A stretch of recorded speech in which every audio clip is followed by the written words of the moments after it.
How do you fix Warface crashing on Steam? So first you will need to right click the game in your library and then open up the properties. Now in the general tab you will need to add -DX11 to the launch options.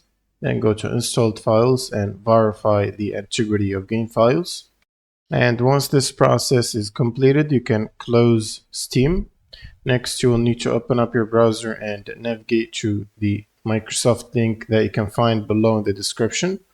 And from here, you will need to download and install the redistributables. You will need the 86 installer and the 64. You should download and install both of them, and this will ask you to restart your computer once you're done.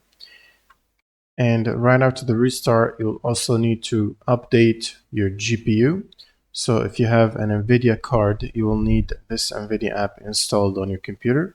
Then go to drivers and make sure to check for the latest driver update and install it. And if you have AMD, you can download and install the AMD software to update your driver. And all you need to do now is start Steam as admin, right click on Steam and run as admin, and then just launch the game from your library. And this should solve the crash problem. Thanks for watching and subscribe.